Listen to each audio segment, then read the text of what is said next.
Welcome back to your computer application class 7. In this part of the video, we will switch over to your new chapter, that is chapter number 4, computer virus. In this chapter, we will learn about types of viruses, example of viruses, sources of viruses, email viruses, ransom viruses. Also, we will learn about antivirus program and what precautions we should take for protecting our computer from viruses. Let's begin with the introduction of computer virus. The term virus stands for Vital Information Resource under SIES. Viruses basically are the programs which are created deliberately by the programmers to damage critical information and data.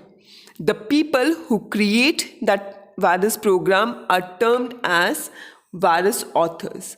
They intentionally create such programs which are able to damage the data or the program of others.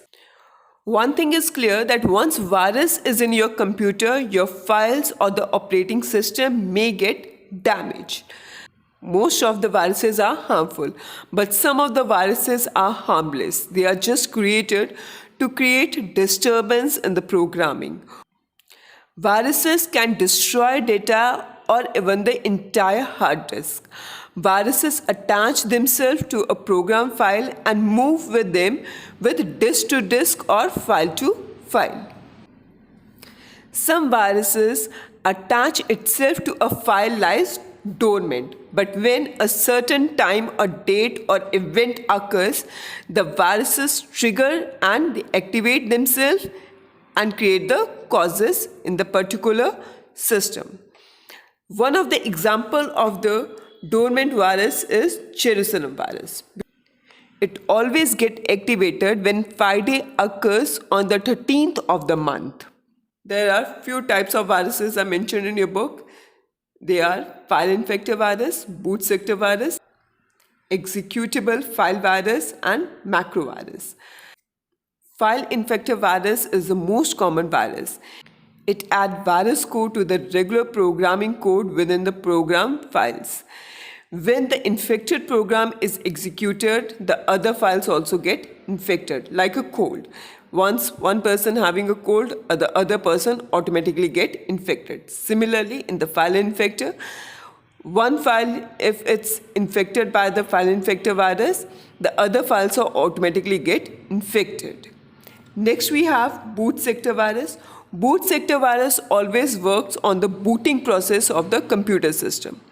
This sector is the part of the disk where startup instructions and file allocation tables are located.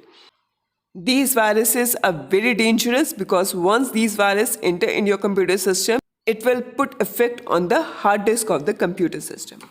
Next, we have executable file virus. Executable file virus is always get activate only when you execute a file which you had received from the other resources. Next, we have macro virus. Macro virus infects files that are created using certain applications or program that contains macros.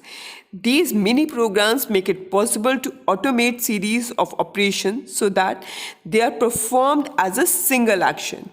It saves the time for performing the work. The next part of the video, we will learn about examples and the sources of virus.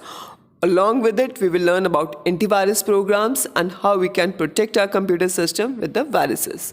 That's all in this part of the video. Thank you.